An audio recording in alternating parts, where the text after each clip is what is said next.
In my hospital room, my daughter ripped the monitor leads from my chest and whispered, "If you'd just signed those papers, Mom, none of this would be necessary." But a doctor was standing right outside. She'd seen everything.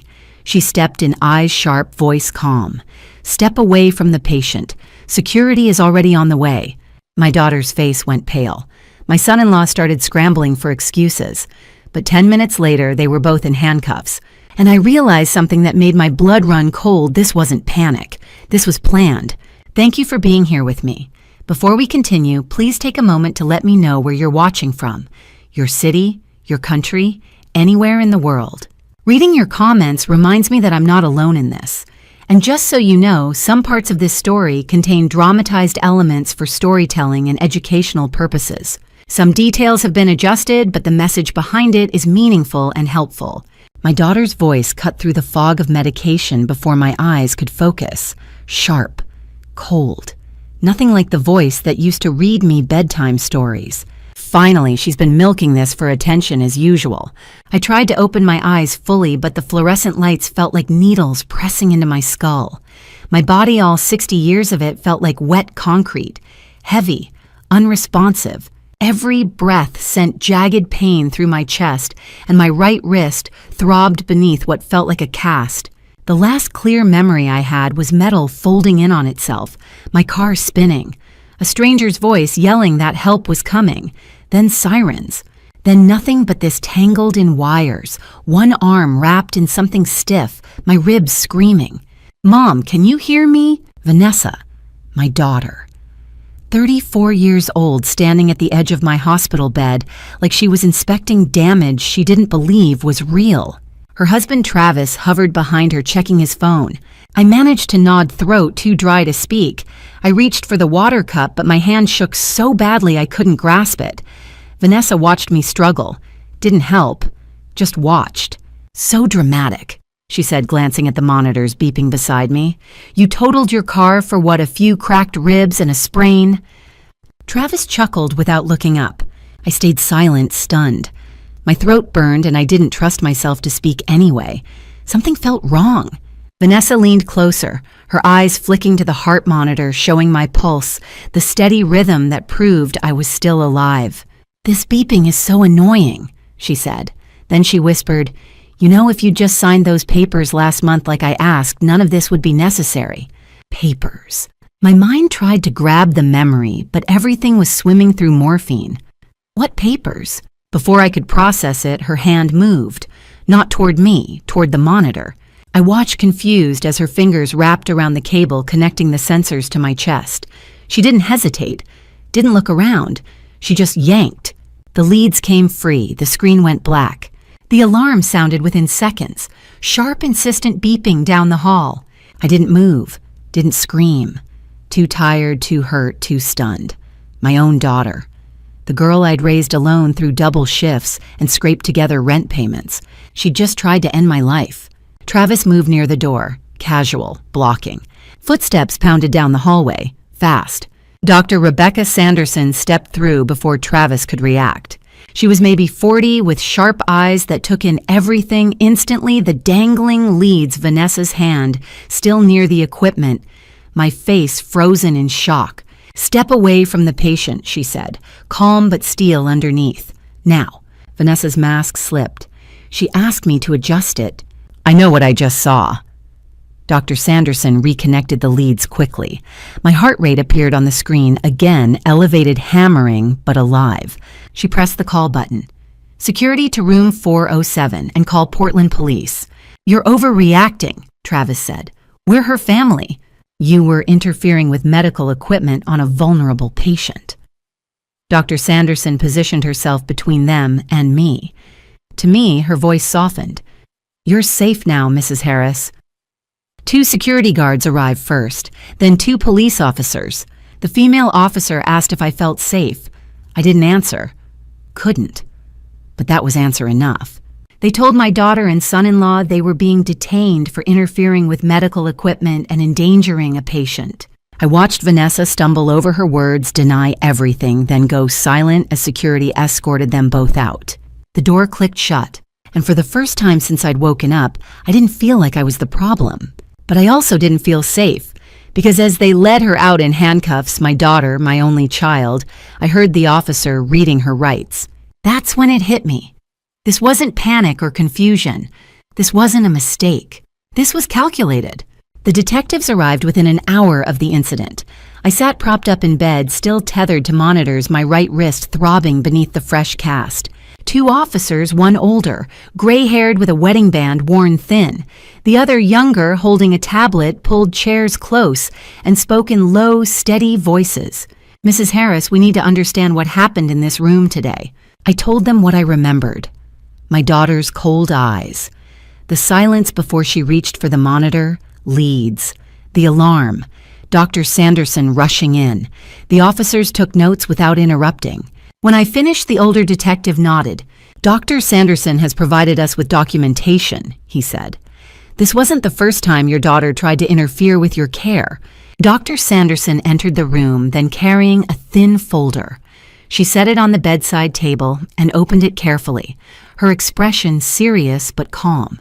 "Evelyn, I want you to see this," she said. "Over the past 3 days, while you were recovering from surgery, Vanessa attempted to access your medical chart 4 separate times. Each time, nursing staff denied her request. She also presented a power of attorney document to the records department, claiming authority to make decisions on your behalf." My stomach turned. "I never signed anything like that." "We know," Dr. Sanderson said gently. "The document was flagged immediately. The signature didn't match your hospital intake forms. Our legal team has already documented the attempted fraud." The younger detective looked up from his tablet. "We also have a witness statement from a staff nurse. She overheard your daughter speaking to someone on the phone in the hallway yesterday afternoon. The exact words were, 'The life insurance policy is too big to wait much longer. We need to move this forward.'" I felt the room tilt. My own daughter, talking about me like I was an obstacle, like I was already gone. "There's a pattern here, Mrs. Harris," the older detective said. "This was planned." A soft knock interrupted us. A woman in her early 60s stepped into the room. Short silver hair, bright blue eyes, a familiar face I hadn't seen in weeks.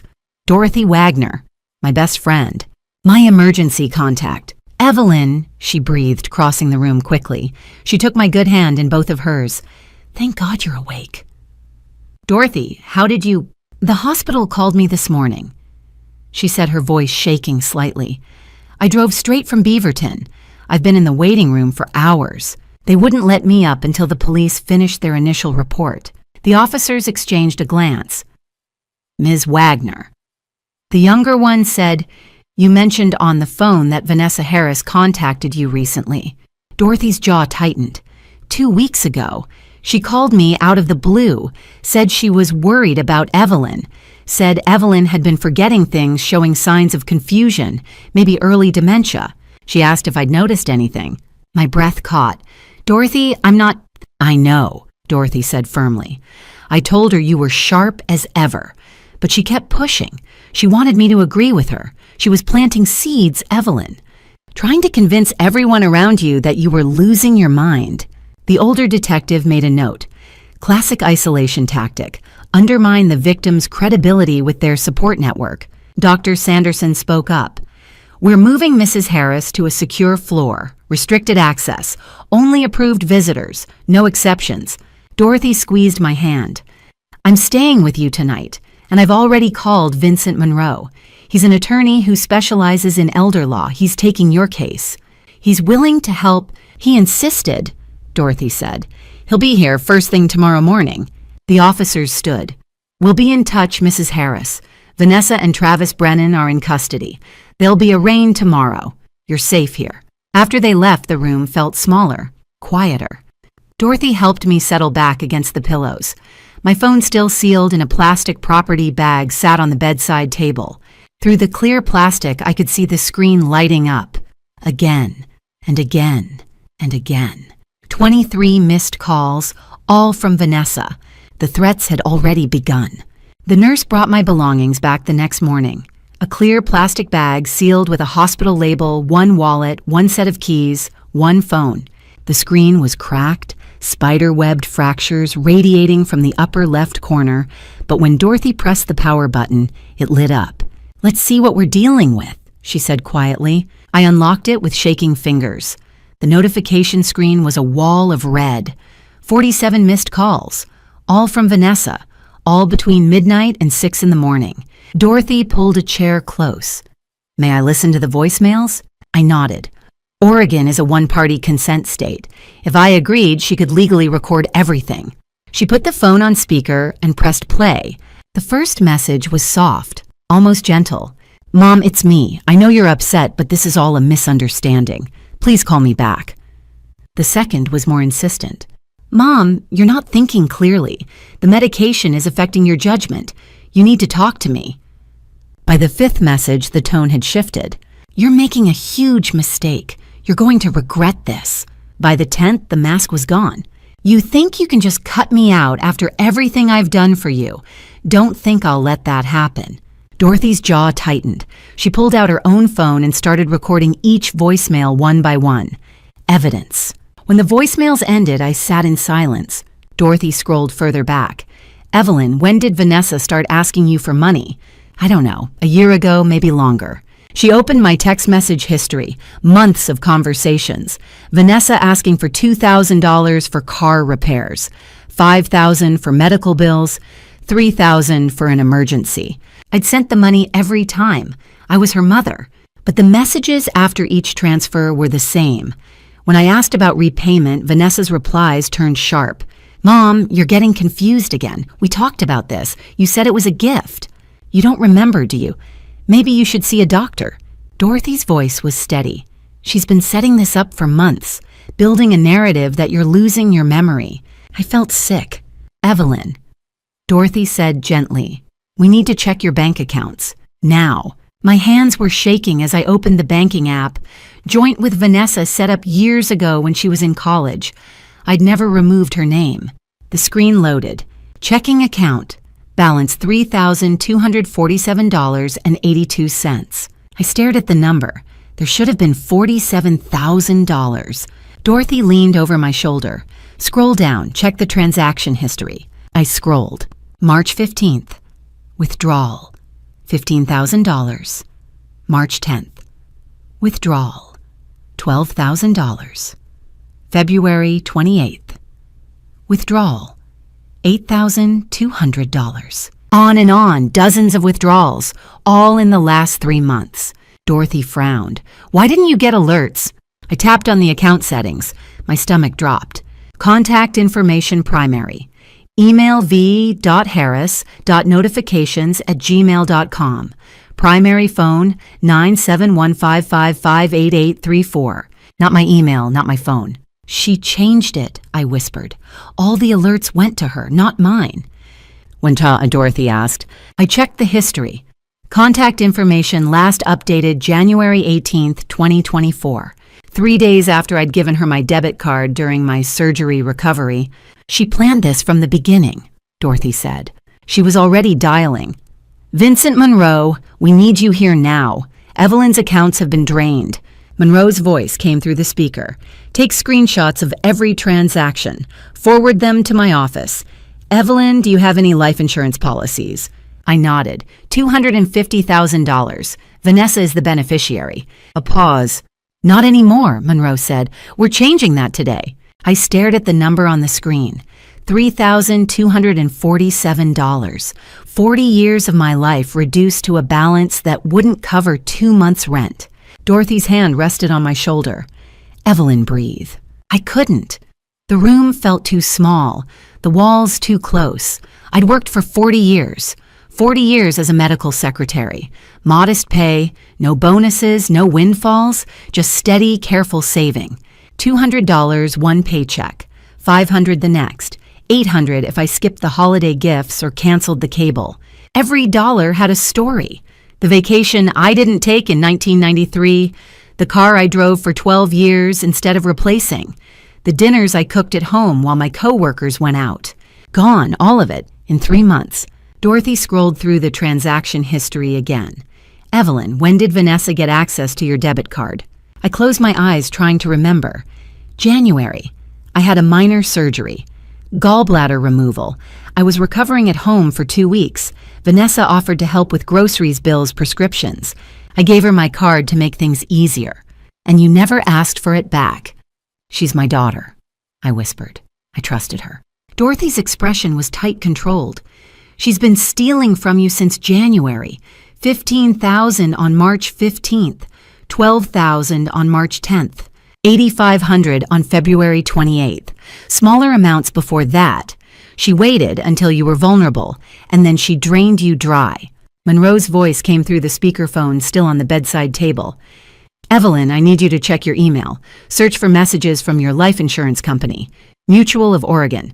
I opened my email app with trembling hands. The search brought up 3 messages. The most recent was dated March 23rd, 5 days before the accident. Subject beneficiary change request, verification required. I opened it. Dear Ms. Harris, we received a request to change the primary beneficiary on your life insurance policy number ML-47382-OR from Vanessa Harris to Travis Brennan. However, the signature on the submitted form does not match our records. Per company policy, we require in-person verification or notarized confirmation before processing this change. Please contact our office within 10 business days to complete verification, or this request will be denied. My hands went numb. The phone nearly slipped from my grip. She tried to forge my signature. I said, my voice barely audible. She tried to make Travis the beneficiary. Monroe's tone sharpened. When was that email sent? March 23rd. A pause. 5 days before your accident. Dorothy's eyes widened. She needed you gone before the insurance company flagged the fraud. I felt the room tilt again. My daughter. My own daughter. She'd planned this. She'd tried to fake documents. And when that didn't work, she'd tried to... Number 1, I couldn't finish the thought. Monroe's voice cut through the silence. Evelyn, I'm filing emergency petitions today. A restraining order. An order to freeze all joint accounts. And I'm forwarding everything to the district attorney's office. Under Oregon law, financial exploitation of a person over 60 is a Class B felony. ORS 163.205. Vanessa can face up to 10 years in prison. Do it, I said. My voice was steadier now, clearer. I want her prosecuted, fully. I want every charge filed. Understood, Monroe said. There's one more thing. When Vanessa and Travis were booked last night, police inventoried the contents of Vanessa's purse. They found a USB drive. I had a forensic analyst review it this morning. Dorothy leaned closer. What was on it? Downloaded articles, Monroe said. How to obtain power of attorney for an incapacitated parent. How to challenge a parent's mental competency in court. Legal steps to assume control of an elderly person's finances. All downloaded in mid-January. 2 months ago. The air left the room. She's been planning this since January, I said slowly. Since the surgery. Yes, Monroe said quietly. This wasn't impulsive. This was premeditated. She researched. She prepared. She waited for the right moment. Dorothy's jaw was set, her eyes hard. And when the forgery didn't work, she moved to plan B. Monroe didn't answer. He didn't need to. I looked at the phone screen again. At the email, at the date, March 23rd. 5 days later, I was in a hospital bed, fighting for my life, because my daughter had decided I was worth more gone than alive. 3 days passed in a fog, physical therapy, pain medication, nightmares that jolted me awake in the middle of the night. Doctor. Sanderson checked on me every morning, her calm presence, the only steady thing in a world that had turned upside down. On April 2nd, she signed my discharge papers. You're healing well, she said, but you cannot go home alone. Do you understand? I nodded. Dorothy had already promised to stay with me. She'd taken a week off work. She wasn't leaving my side. A nurse wheeled me to the hospital entrance. Hospital policy. Even though I could walk, they insisted. Dorothy pulled her car up to the curb, a silver sedan, clean and reliable. My own car was gone. Totaled. I'd glimpsed it 2 days earlier when Dorothy drove past the impound lot. Crumpled metal, shattered glass, a vehicle that should have been my coffin. Dorothy helped me into the passenger seat and buckled my seatbelt with gentle hands. "Ready?" she asked. I wasn't, but I nodded anyway. The drive back to my apartment took 20 minutes. Southeast Portland, Hawthorne District. I'd lived there for 15 years. A quiet building. Good neighbors. A place that had always felt safe. Not anymore. Dorothy parked in the back lot. My landlord, Mr. Howard Spencer, was waiting by the entrance. Mid-50s, gray beard, kind eyes. He held the door open as Dorothy helped me inside. "Mrs. Harris," he said quietly. "I'm glad you're home safe." "Thank you, Howard." He hesitated. "I need to tell you something. Your daughter called 3 days ago. She said she had power of attorney and needed a spare key to your apartment. I told her I couldn't do that without written proof and your direct permission. She got angry, started threatening legal action." My stomach tightened. "Did she come here in person?" "No, but Travis Brennan did. Yesterday morning. He offered me $500 cash for a key. I refused. Then I called the police and filed a report. Detective Brennan has the documentation." Dorothy's hand squeezed my shoulder. "Thank you, Howard. That was exactly the right thing to do." He nodded. "I also installed a camera above your door, just in case. I hope that's all right." "It's more than all right," I said, my voice tight. "Thank you." He handed Dorothy the keys and stepped back. "If you need anything, I'm in Unit 102, day or night." Inside my apartment, everything looked the same. The furniture I'd chosen, the photos on the walls, the quilt my mother made draped over the couch. But it felt different. Violated. Like someone had been here even though nothing was out of place. Dorothy locked the door behind us. Deadbolt chain. She checked every window, every closet, every shadow. "All clear," she said. I sat down on the couch, my body aching. My wrist throbbed beneath the cast. My ribs burned with every breath. Dorothy made tea. We sat in silence. Then my phone rang. An unknown number. I almost didn't answer, but something made me pick up. "Hello?" Vanessa's voice. Cold. Controlled. "Mom, you're making the biggest mistake of your life." I froze. Dorothy's eyes snapped to mine. "You have a restraining order," I said, my voice shaking. "You're not supposed to contact me. You think a piece of paper is going to stop me?" Vanessa laughed. It was a sound I didn't recognize. "You have no idea what you've started. You're going to regret this." Dorothy grabbed the phone from my hand. "This call is being recorded. You are violating a court order. We are reporting this immediately." The line went dead. Dorothy was already dialing 911. I sat on the couch staring at the phone in my lap. A restraining order, ankle monitors, police reports, legal petitions. All of it. Just paper. And if a piece of paper couldn't stop a phone call, what else couldn't it stop?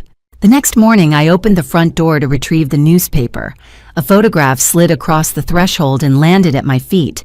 I picked it up with shaking hands. It was me, leaving the hospital 3 days earlier. Dorothy's arm around my shoulders, a wheelchair visible in the background. The angle suggested someone had been standing across the street, watching, waiting. I turned the photo over. Handwritten on the back in Vanessa's unmistakable script, "We're always watching, Mom."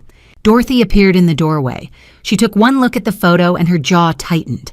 "We're documenting everything," she said, "starting right now." She photographed the image, front and back. She noted the time, the date, the location. Then she sealed it in a plastic bag and added it to a growing file folder labeled Evidence. The phone call started an hour later. Travis first, his voice calm, reasonable, almost apologetic. "Evelyn, this has all gotten out of hand. Vanessa's just worried about you. We all are. Can't we sit down and talk like adults?" I didn't answer. Dorothy held up her phone recording. Oregon's one-party consent law meant we didn't need his permission. Vanessa called 20 minutes later. No pretense this time. "You're going to lose everything, Mom. Your home, your savings, your reputation. People are going to think you've lost your mind. And maybe you have." Dorothy ended the call and saved the recording. Time-stamped, documented, legal evidence of harassment. The calls continued throughout the day. 11 in total. Each one recorded. Each one added to the file. By late afternoon, I was exhausted. My wrist ached. My ribs throbbed. I sat on the couch staring at my damaged phone. The screen was cracked. The casing scratched. It had been in my purse during the accident, soaked by rain at the scene, dried out in the hospital property room. I turned it over in my hands and something clicked in my memory.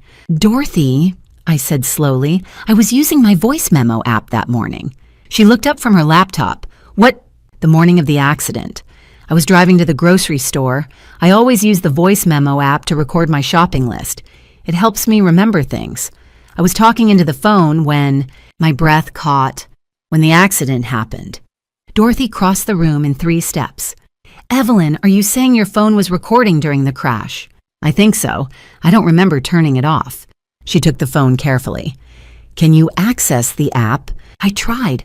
The screen flickered, unresponsive in places. The voice memo app opened, then froze. A spinning wheel, an error message. The phone had been submerged, water damaged, the internal components compromised. "I can't get it to load," I whispered. Dorothy was already dialing. "Vincent, it's Dorothy. Evelyn's phone may have recorded audio during the accident, but the device is damaged. We need forensic data recovery." Monroe's voice came through the speaker. "Do not try to access it again. Any further attempts could corrupt the data permanently. I'm sending a courier to pick it up within the hour. I have a contact who specializes in water-damaged devices. It'll take 5 to 7 days for a full recovery, but if there's anything on that phone, we'll get it." "Thank you," I said, my voice barely audible. Monroe paused. "Evelyn, there's something else. Detective Sarah Brennan wants to re-interview you about the accident. They've located a witness they hadn't spoken to initially, a truck driver who was 2 vehicles behind you on I-205. He provided a statement yesterday." My heart pounded. "What did he say?" Detective Brennan didn't share details yet, but she also mentioned they've obtained traffic camera footage from that section of the highway. She wants to show it to you in person. Dorothy's hand found mine. "When?" "Tomorrow morning, 9 a.m. at the station." There was a pause. Then Monroe's voice, quieter now, more serious. "Evelyn, Detective Brennan asked me to tell you something. She said, 'Tell Mrs. Harris this was not an accident.'" The room tilted. Dorothy's grip on my hand tightened. "What does that mean?" I whispered. "It means," Monroe said carefully, "that the police believe someone caused your crash deliberately, and tomorrow we're going to find out who." The sound of breaking glass woke me at 2:07 in the morning. I sat up in bed, heart hammering. For a moment I thought I'd imagined it. Then I heard it again, the scrape of metal against window frame. Someone was trying to climb through my bedroom window. Dorothy appeared in the doorway, phone already in her hand. 911. She said into the speaker, her voice loud and deliberate. "Someone is breaking into our apartment. Elderly victim. Send officers immediately." She stepped into my bedroom and raised her phone toward the window. "I'm recording you," she shouted. "The police are on their way." A dark figure froze half through the shattered window, hooded, gloved. I couldn't see a face, just a silhouette against the streetlight outside. The figure dropped back through the window and disappeared. Dorothy grabbed my arm. "Come on, living room, now." We moved quickly. She locked my bedroom door behind us. We waited in the living room, lights on, door bolted. My hands shook. My chest ached with every breath. The police arrived 4 minutes later. 2 patrol officers. An elderly victim call gets priority response in Portland. They checked the apartment, cleared every room, examined the broken window. On my bedroom floor beneath the shattered glass was a brick. Wrapped around it, a piece of paper secured with a rubber band. One officer unwrapped it carefully using gloved hands. Block letters, black marker. "Withdraw the charges." No fingerprints. The brick had been handled with gloves. The paper, too.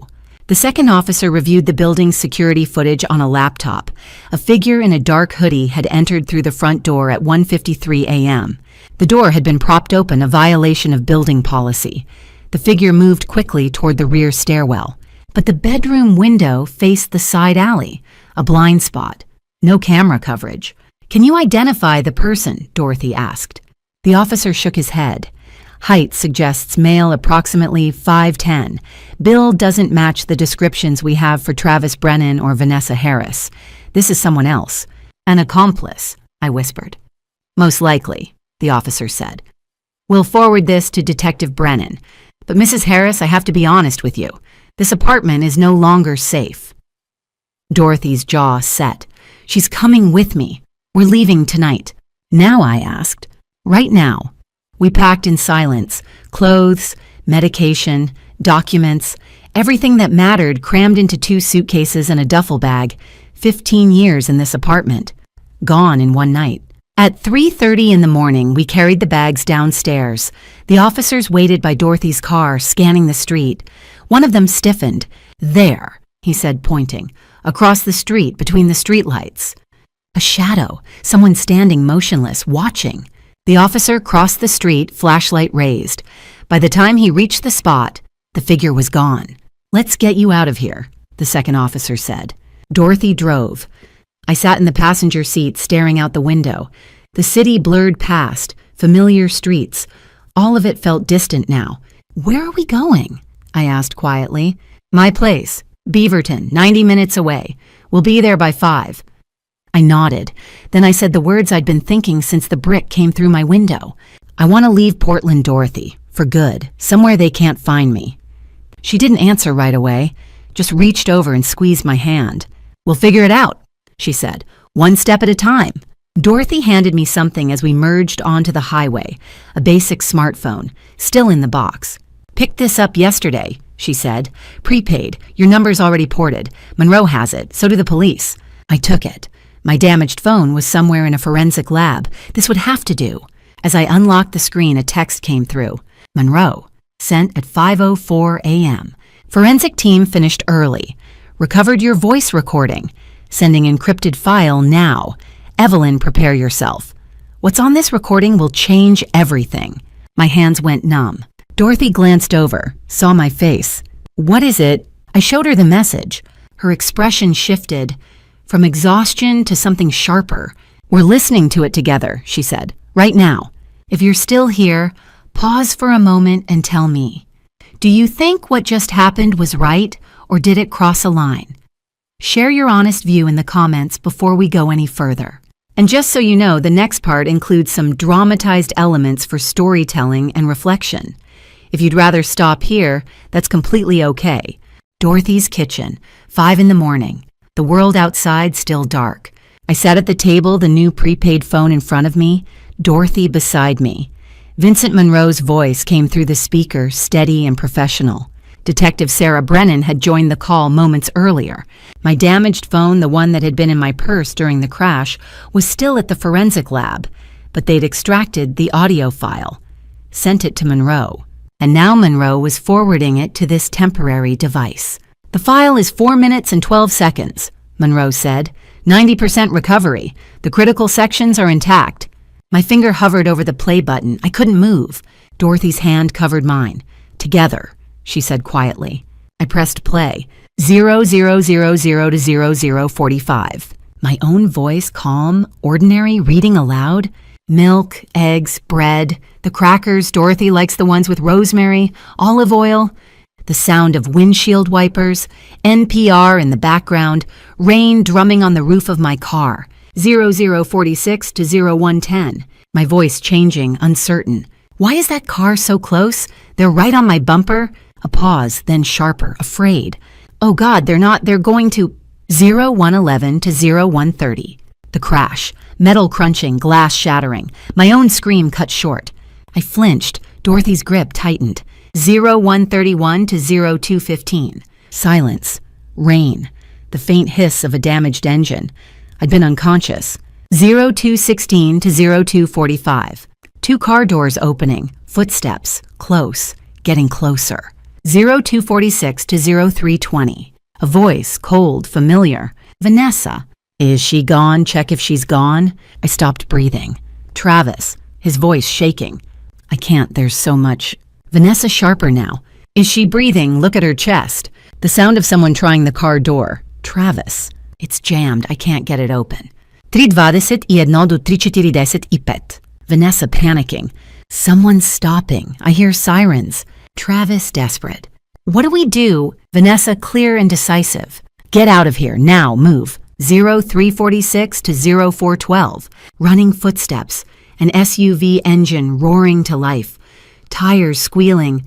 Then sirens growing louder. A paramedic's voice distant and urgent. Ma'am, can you hear me? The recording ended. I sat frozen. My hands were numb, my chest tight. I couldn't breathe. Dorothy was crying beside me, silent tears streaming down her face. She checked, I whispered. She checked to see if I was gone, and when I wasn't, she ran. Detective Brennan's voice came through the speaker, low and controlled. Mrs. Harris, this is attempted harm causing serious injury with clear consciousness of guilt. They fled the scene without rendering aid. That's felony hit and run. Combined with the recording, we have proof of intent. Monroe's voice followed. Evelyn, this recording is admissible evidence. Oregon is a one-party consent state. You didn't know you were recording, but the device was yours, activated by you. It's legal, and it's damning. I nodded, though no one could see me. My throat was too tight to speak. Detective Brennan continued. Mrs. Harris, I need to share something else with you. I'm sending an email now. Dorothy, can you help her access it? Dorothy wiped her eyes and reached for her laptop. The email appeared. Subject I-205 Traffic Surveillance, March 28, 7:30 to 7:50 a.m. Brennan's voice was steady, calm, but there was an edge to it now. What you're about to see will show this wasn't a split-second decision. This wasn't road rage. This wasn't an accident. Dorothy clicked the link. A video player loaded. Grainy footage. Highway camera. Timestamp 7:42:03 a.m. Brennan spoke one more time before the video began. Mrs. Harris, they didn't just cause your crash. They hunted you. The video loaded on Dorothy's laptop. Grainy. Black and white. Timestamp 7:42:03 a.m. March 28th. I-205 South. A traffic camera mounted high above the highway, rain streaking the lens. My silver Honda Civic 3 miles from where it would be destroyed. A dark SUV entered the frame, close behind my car, too close. I watched myself change lanes, moving left to let the vehicle pass. The SUV changed lanes within seconds, staying right behind me. I changed lanes again, right this time. The SUV followed. Oh God, Dorothy whispered. The camera angle shifted. The SUV was closer now, inches from my rear bumper. I could see myself trying to speed up, but the SUV matched my speed, shadowing me. Another camera. The curve was coming.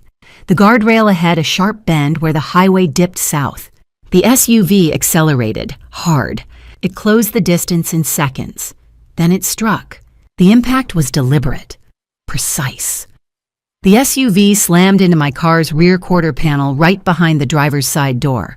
My car spun. Tires lost traction on wet pavement. The vehicle careened sideways, slamming into the guardrail at full force. Metal crumpling, glass shattering. The SUV continued forward, then pulled onto the shoulder, just beyond the curve, out of the main camera's view. Detective Brennan's voice cut in. The next camera doesn't cover that section of shoulder. Blind spot. But we know what happened next. The audio, the recording from my phone, 2 car doors opening, footsteps, Vanessa's voice. They stopped, I whispered. They got out, they checked. Yes, Brennan said.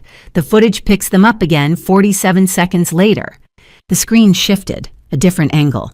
The dark SUV re-entered the frame, accelerating hard, tires spinning. It sped away, disappearing within seconds. One final camera angle, a close-up as the SUV passed beneath. The license plate clear as day. Oregon 847-DKR. Registered to Travis Allen Brennan, Brennan said. 2019 Ford Explorer. Dark gray. I couldn't speak. I just watched my daughter's husband try to end me. Brennan continued. We have a witness. Truck driver Miguel Santos. Quote, the SUV followed her for at least 2 miles, driving aggressively. At the curve, it accelerated and hit deliberately. The driver aimed for her, then he fled. Dorothy's hand found mine. Monroe spoke. Forensic analysis confirms paint transfer. The paint on Evelyn's vehicle matches Travis's SUV. Brennan's tone sharpened. We're upgrading the charges. Attempted vehicular assault causing serious injury. Premeditated conspiracy. Felony hit and run. Arrest warrants are being issued this morning. Bail is revoked. Why? I whispered. Why would they do this? Brennan answered. Travis Brennan has gambling debts totaling $83,400, underground poker $52,000, casino losses $18,000, online betting $13,400. Debt collectors came 2 weeks before your accident. Deadline was March 31st. Dorothy did the math. $43,000 stolen from Evelyn, $250,000 from life insurance. That's $293,752. Enough to cover the debt, Brennan said quietly. I felt cold, hollow. They'd calculated my worth, decided I was more valuable gone than alive. Brennan spoke again. Vanessa Harris has been fired from 3 jobs in 6 years, all for financial misconduct. Most recent was 2022, an elder care facility in Gresham, terminated for inappropriate financial interactions with residents. Dorothy's grip tightened. She's done this before. We believe so, Brennan said. A pause. Mrs. Harris, the name Richard Shepard. Do you know it? I frowned. No, who is he? Brennan's voice was careful. He was Vanessa's husband. 6 years ago. He passed suddenly, and Vanessa inherited everything. Richard Shepard was Vanessa's first husband, Detective Brennan said. He died 6 years ago. He was 68. The death certificate listed cardiac arrest. His daughter never believed it. I sat frozen. Dorothy's hand was still in mine. Brennan continued. Richard was a retired accountant, widowed, healthy, active. He met Vanessa in 2018 at a community college finance class. She was 28. He was 68. They married 4 months later. 4 months, Dorothy whispered. 8 months after the wedding, Richard was dead. Monroe's voice cut in. What did Vanessa inherit? The house, valued at $145,000. His savings account, $37,000, and a life insurance policy, $180,000. Total inheritance approximately $362,000. I felt sick. Brennan went on. Richard's daughter, Nicole Shepard, contested the will. She lost. The case was closed. Natural causes. No evidence of foul play. A new voice joined the call. Female, younger, steady, but tight with emotion. Mrs. Harris, my name is Nicole Shepard. I'm Richard Shepard's daughter. I want you to know what happened to my father. Dorothy squeezed my hand. I nodded, though Nicole couldn't see me. Nicole spoke carefully. My dad was healthy. He ran 3 miles every morning, hiked on weekends. After he married Vanessa, everything changed. He stopped running. He was tired all the time. And within 4 months, she'd cut him off from the entire family. How? Dorothy asked. She said he needed rest, that we stressed him out, that our visits exhausted him. I tried to see him anyway. She turned me away at the door. I called Adult Protective Services. They did a welfare check. My dad told them he was fine. He seemed coherent. They closed the case. 2 months later, he was gone. Silence on the line. Nicole's voice hardened. I confronted Vanessa at the funeral. I told her, I know what you did. She looked me in the eye and said, your father was old and sick. Be grateful he had someone who loved him. I couldn't breathe. I hired a lawyer, Nicole continued. I requested an autopsy, but it was too late. Vanessa had him cremated the day after he died. There was nothing left to test. I lost the case. I lost my father's house. I had no evidence. But you didn't stop, Brennan said quietly. No, I monitored her online, social media, public records. I watched her move from state to state, job to job, always getting fired, always for financial issues. And then 3 weeks ago, a mutual acquaintance mentioned that Vanessa was so worried about her elderly mother. I called Detective Brennan immediately. Brennan spoke again. The parallels are striking. Isolation, financial control, gaslighting about the victim's health, and when theft alone isn't enough, a sudden death. With life insurance as the primary payout. Dorothy's voice was cold. She's done this before.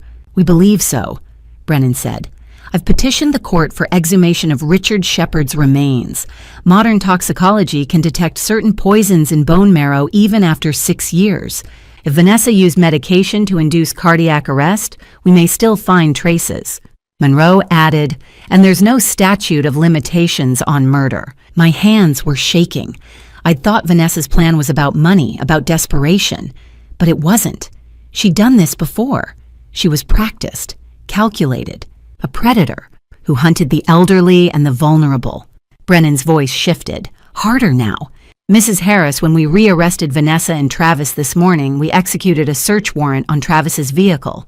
We found a second burner phone, hidden under the driver's seat. Dorothy stiffened. What was on it? Recent search history. All from last week, while they were out on bail. Brennan read the searches aloud, each one striking like a blow. How to cause heart attack without leaving trace. Elderly falls that look like accident. Time until inheritance payout after death. Undetectable poisons for elderly victims. The room spun. I gripped the edge of the table. They were still planning, I whispered. Yes, Brennan said. Mrs. Harris, even after their arrest, even after the restraining order, even after being charged with attempted murder, they weren't done with you. They were researching new methods. If they'd made bail again, if they'd had another opportunity, she didn't finish. She didn't need to. Dorothy's voice was steel. They're not getting bail again. No, Brennan said. They're not. They'll be held without bail until trial. And with this new evidence along with the Richard Shepard case, we're building a prosecution that will ensure they never hurt anyone again. Monroe spoke quietly. Evelyn, you're safe now, but we need to prepare. The trial will be difficult. Are you ready for that? I looked at Dorothy, at the laptop screen, at the life I'd barely escaped losing. Yes, I said, I'm ready. 1 week later, April 17th, the Multnomah County District Attorney's Office. I sat across from a woman in her mid-40s, sharp suit, steady eyes, a DA Karen Matsuda. Behind her stacks of file folders rose 2 feet high on the conference table, evidence, witness statements, forensic reports, photos, transcripts. Mrs. Harris, she said, this is one of the clearest cases of elder abuse in Oregon history. We have everything we need to prosecute. Dorothy sat beside me, Monroe on my other side. Detective Brennan stood near the door. Matsuda opened a folder. Detective Brennan has worked 18-hour days for the past week compiling evidence. The case against Vanessa and Travis is airtight. She read the charges aloud. Vanessa Harris attempted harm at the hospital, attempted vehicular assault causing serious injury, financial exploitation of an elderly person, Class B felony, insurance fraud, stalking multiple counts, violation of a restraining order. Travis Brennan attempted vehicular assault, conspiracy to cause serious harm, felony hit and run causing injury, stalking. I listened, each charge a reminder of what they'd tried to do. If this goes to trial, Matsuda continued, Vanessa is looking at 25 to 30 years, Travis 20 to 25. Dorothy's hand found mine under the table. Matsuda leaned forward. But trials are unpredictable. Juries are unpredictable. And for elderly victims, the process is traumatic. You'd have to relive everything, testify, be cross-examined by their defense attorneys. The trial could take 12 to 18 months. I felt the weight of it. 18 more months of this, of living in fear, of looking over my shoulder. There's another option, Matsuda said. A plea agreement. Both defendants plead guilty. Reduce sentences in exchange for a guaranteed conviction. Monroe spoke. What are the terms? Vanessa, 3 years in state prison. Travis, 5 years. Full restitution of the stolen funds, $43,752. Permanent no-contact order, and allocution. Allocution, I asked. A public statement in court, Matsuda explained. They have to admit on the record what they did, in their own words, in front of a judge. It becomes part of the permanent record. Dorothy's grip tightened. So they have to confess, publicly. Yes, Matsuda said. It's a condition of the plea. If they refuse, the deal is off and we go to trial. Monroe looked at me. Evelyn, this is your decision. What do you want? I stared at the files, at the evidence of everything they'd done, everything they'd tried to take from me. What's the alternative? I asked quietly. Trial, Matsuda said. We fight for the maximum sentence, but there's risk. A jury could find them guilty on some charges and not others. Sentencing could be less than we expect. Or, she paused, they could walk free. They could walk free. Dorothy's voice was sharp. It's rare, Matsuda said, but it's possible. Juries are human. Defense attorneys are skilled. I believe we'd win, but I can't guarantee it. I closed my eyes, took a breath. Dorothy's voice soft beside me. Evelyn, what do you need most? I opened my eyes, looked at her, at Monroe, at Matsuda. I'm 60 years old, I said slowly. I want my life back more than I want revenge. 3 years for her, 5 for him. They admit it publicly. I never see them again. I paused. I accept. Monroe leaned forward. Are you sure?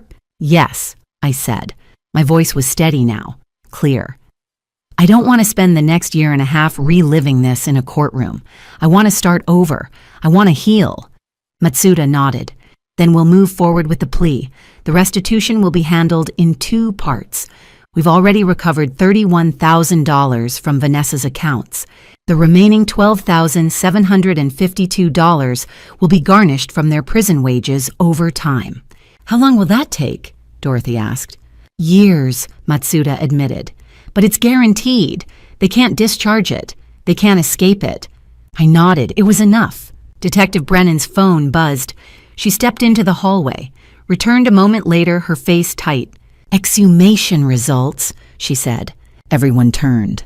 Richard Shepard's bone marrow tested positive for digitalis, a cardiac medication.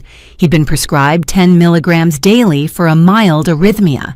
The toxicology report shows concentrations consistent with 40 to 60 milligrams per day for more than 3 months. Matsuda's expression sharpened. Someone was adding extra medication to his food. Yes, Brennan said. This caused his passing. Matsuda stood. I'm filing additional charges for Richard Shepard's case, causing the loss of life through deliberate harm. Vanessa's plea agreement now includes that charge. New minimum sentence, 8 years. She looked at me. Mrs. Harris, this changes the deal. Do you want to proceed with the revised plea or go to trial? Day 33, May 1st, 28 days since the accident. I hadn't seen Vanessa since the hospital. Now I sat 3 rows behind her in the Multnomah County Courthouse. Orange jumpsuit, shackles, hair pulled back. She looked smaller somehow, diminished. Nicole Shepard sat beside me. Her hand gripped mine tightly. Dorothy was on my other side. Monroe stood near the prosecutor's table. The courtroom was packed. Media in the back rows. This wasn't just my story anymore. It was a story about a serial predator who targeted the elderly. Judge Patricia Harding entered. Mid-50s, silver hair, no-nonsense expression. She'd expedited the hearing elder abuse cases with cooperative defendants, moved quickly through her court. ADA Matsuda stood. Your Honor, the defendants are prepared to enter pleas on all charges. The judge looked at Vanessa. Ms. Harris, you are charged with causing the loss of life in the 2nd degree in the case of Richard Shepard. How do you plead? Vanessa's voice was flat, emotionless. Guilty. Attempted harm causing serious injury to Evelyn Harris. Guilty. Financial exploitation of an elderly person. Guilty. Each word struck like a hammer. The judge turned to Travis. His charges were read. Attempted vehicular assault, conspiracy to cause harm, felony hit and run. Guilty. Guilty. Guilty. The judge set down her papers. The court requires allocution. Ms. Harris, you will state in your own words what you did. Vanessa stood. Her lawyer whispered something. She nodded. Then she spoke. Slowly. Clearly. Each word required by the plea agreement. I gave Richard Shepard excessive doses of cardiac medication over a period of 4 months. I did this deliberately until he passed from cardiac arrest.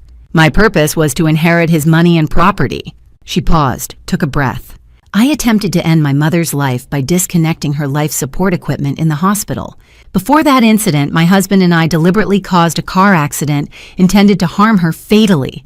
I stole $43,752 from her accounts. I also attempted to fraudulently change her life insurance beneficiary designation. I felt Nicole's hand tighten on mine. Travis stood next. His voice shook. I was the driver who struck Mrs. Harris's vehicle on March 28th.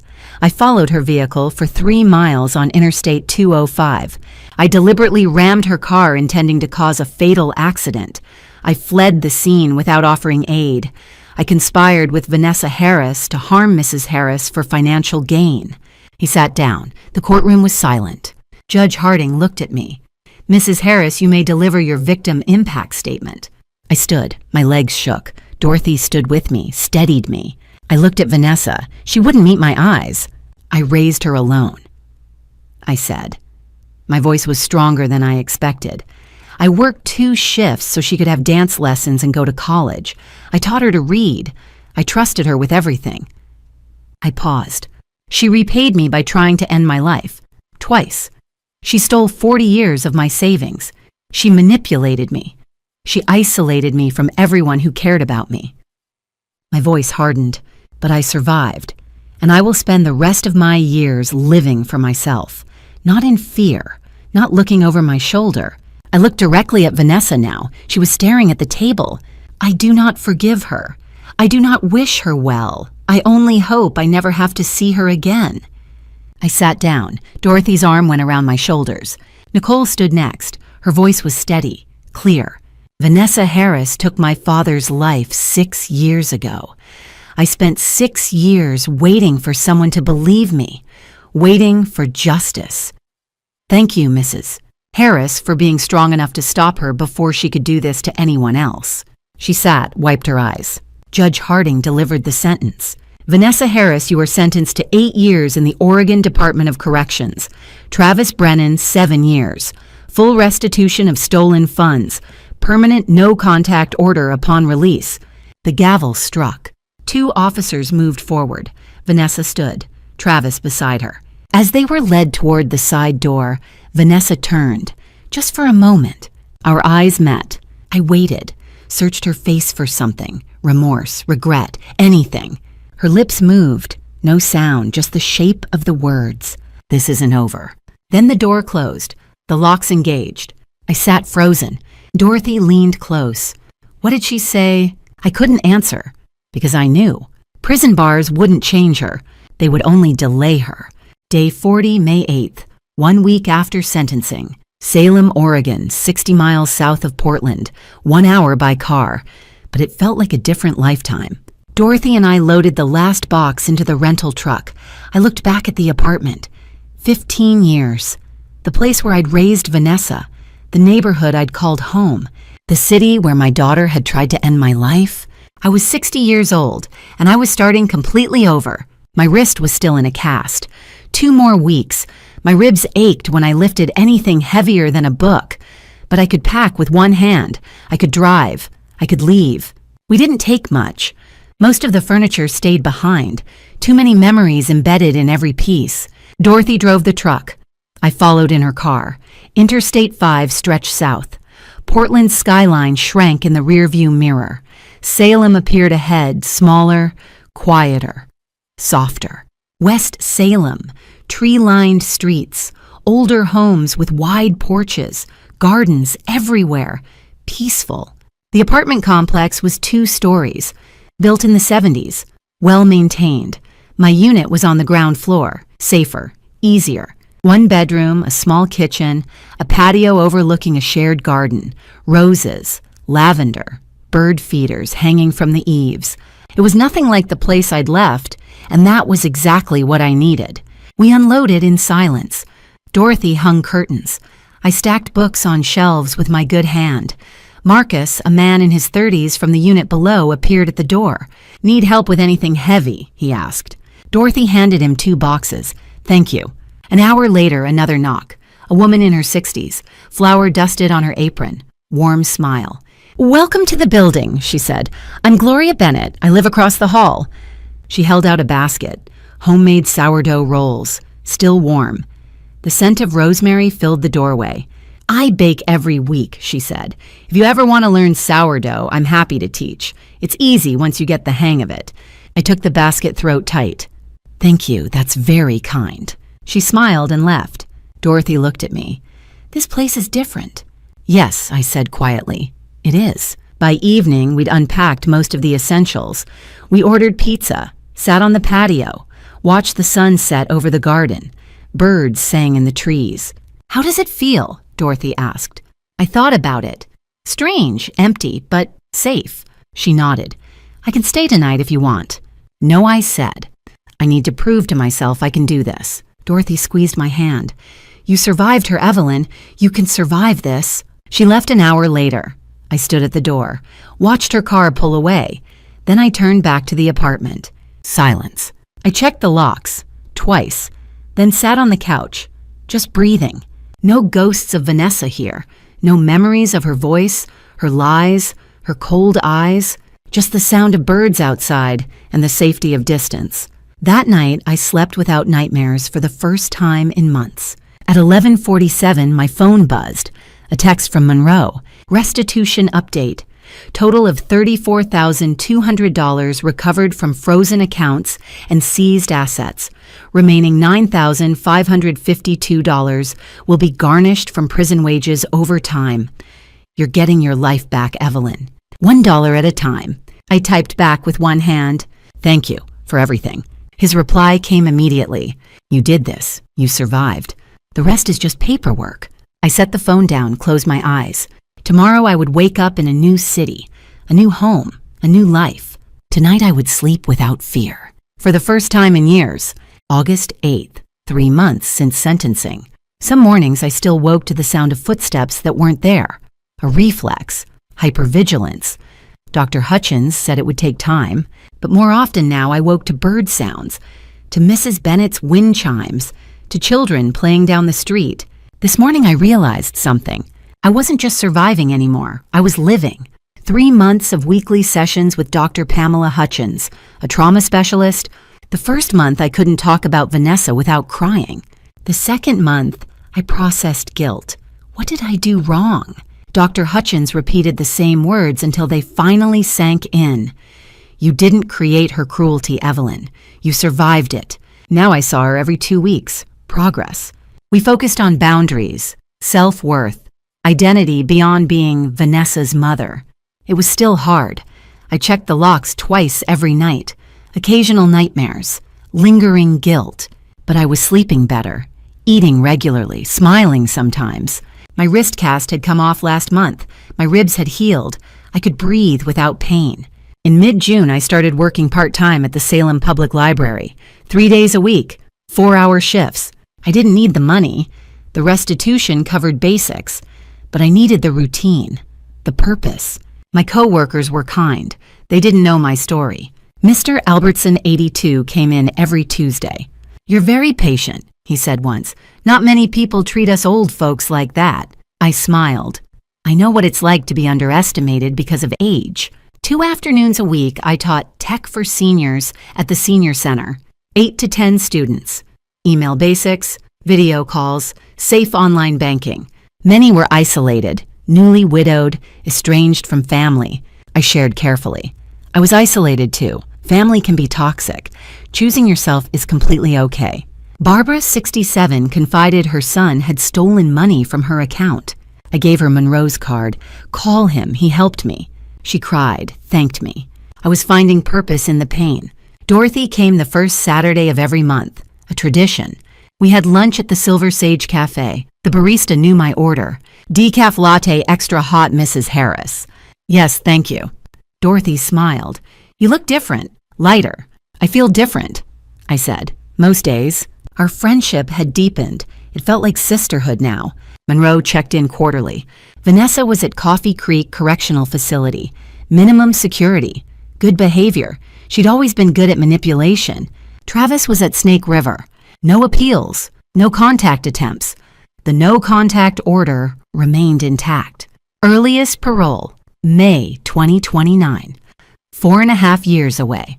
I checked their locations once a month now. Used to be weekly, just to confirm they were still far away. I felt relief, not sadness. "She's where she belongs," I told Monroe once. A small jar sat on my kitchen counter, a gift from Mrs. Bennett. I'd named it Hope. Every week I fed it, watched it bubble and grow. Patient, resilient, like me. Sunday evening, Dorothy packed her overnight bag. "Hey, Evie," she said. "Are you happy?" I paused. 3 months ago, happiness had seemed impossible. But standing here now, in my small apartment, with secondhand furniture and thrift store dishes, knowing I had work I loved, people who cared, a daughter who couldn't reach me. I don't know if I'm happy yet, I said slowly, but I'm learning what it feels like to live for myself. I paused. And that's enough. Dorothy hugged me. That's more than enough. November 1st, 2024, 6 months since sentencing. They say time heals all wounds. I don't think that's true. Time doesn't heal. It teaches you how to carry scars without letting them define who you are. Today I woke up in Salem, Oregon, 60 years old, and for the first time in my life, I chose myself. Cool autumn morning, leaves turning gold, coffee on the patio. I wrote in my journal 6 months, lost a daughter, the apartment I loved, the illusion that family is always safe, gained boundaries, self-respect, peace. At 60, life doesn't end, it begins on my terms. Therapy is now every 2 weeks, a milestone. Dr. Hutchins told me, "You're not just surviving anymore, Evelyn. You're integrating trauma and moving forward." I still have occasional nightmares, but the panic attacks are gone. The hypervigilance is manageable. I'm a regular at Silver Sage Cafe. The barista Mia knows my story. Her grandmother was financially exploited. I connected her with resources. At the library, I've been promoted to volunteer coordinator. I train new volunteers. At the senior center, my computer class has 12 students. 2 have reported elder abuse since taking my class. My story helps others see their own. A small friend group has formed, Barbara 67, Helen 71. We have lunch monthly. Chosen family matters more than blood family. Saturday mornings, I bake sourdough with Mrs. Gloria Bennett. Her kitchen smells like yeast and warmth. Sourdough can't be rushed, she says. Neither can you. My first successful loaf was 2 months ago. I shared it with Dorothy. She cried with joy. You're rebuilding something, Evie, with your own hands. Total restitution recovered $37,100. That includes prison wage garnishments over 6 months. The remaining $6,600 is being garnished at $25 per month from each of them. It'll take years, but it's enforceable. Monroe said, "You may never recover it all, but you're stable." My life is simple but steady. Library income plus restitution plus small savings. Not wealthy, but independent. Monroe's October update. Vanessa is at Coffee Creek. Good behavior. She's still manipulating, still performing. Travis is at Snake River. No appeals, no contact attempts. Earliest parole, May 2029. I check their locations once a month, just to confirm. Relief, not revenge. She's contained. I'm free. Dorothy's monthly visits are sacred. Last weekend, she helped me hang photos. I was finally ready. No photos of Vanessa. I removed them from the frames. Instead, photos of me with Dorothy, Salem Landscapes, my library team, my senior center group. You look so different, Dorothy said. Lighter. I feel like myself, I said, maybe for the first time. We're planning Thanksgiving at her place. Chosen family. Afternoon walks at Minto Brown Island Park, regular exercise. Internal monologue, I used to think 60 was the end. Vanessa weaponized that, but 60 just means I've lived long enough to learn expensive lessons. Acknowledging losses, I lost my daughter years ago.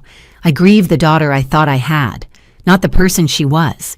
Acknowledging gains, I found myself, found my voice, found worth beyond motherhood. The complex truth, I don't hate her, but I don't love her either. I'm indifferent, and that's okay. Letting go. Some people shouldn't be in your life even if you share blood. Small goals, spring garden, book club, painting class, maybe dating someday.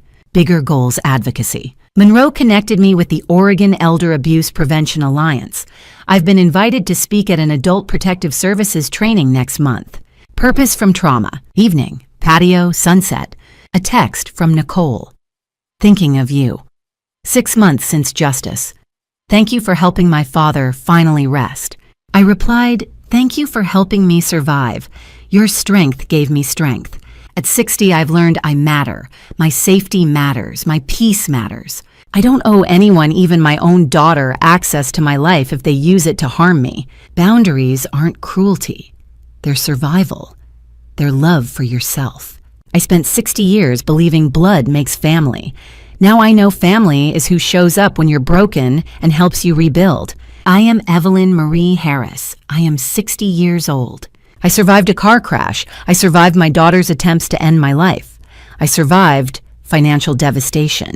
And every day I choose myself. I choose peace. I choose life on my terms. My phone buzzes. Dorothy, dinner tomorrow. My treat. Thai place. I smile, type back yes. Somewhere in a cell 2 hours north, my daughter sits in the space she created by her choices. Here in Salem, I sit in the home I built from the ashes she left behind. We both made choices. In the end, I am at peace with mine. If you're reading this and you see yourself trapped by someone who shares your blood, doubted because of your age, isolated and afraid, please know, it's never too late. You are not too old. You deserve freedom. At 60, I started over. So can you. Looking back at my story, I see clearly now I ignored the warning signs because I wanted to believe family meant safety. Don't be like me. Don't ignore your instincts when something feels wrong. God gave us intuition for a reason, trust it. These family drama stories aren't just entertainment. They're warnings.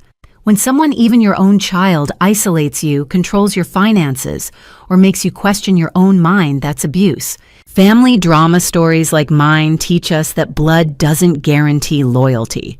God doesn't ask us to endure harm in silence. He asks us to value ourselves. My advice: set boundaries early. Protect your accounts, keep trusted friends close, document everything. And remember, choosing yourself isn't selfish. It's survival. Many grandma stories like mine end tragically. Mine didn't because I had people who believed me. Dorothy, Monroe, Dr. Sanderson, Nicole. God placed them in my path when I needed them most. The lesson from family drama stories: real family shows up when you're broken and helps you rebuild. Grandma stories remind us we're never too old to start over. These grandma stories prove that at 60, 70, or beyond, you can reclaim your life. At 60, I learned your worth isn't tied to who loves you. It's tied to how you love yourself. God created you with value. Don't let anyone, family or otherwise, convince you otherwise. If my story resonates, please share it. Someone needs to hear this today. Final note. This content contains dramatized storytelling elements for educational purposes. Some details are fictionalized, but the lessons and messages are entirely valuable. If this style isn't for you, that's okay. Please seek content that better suits your needs.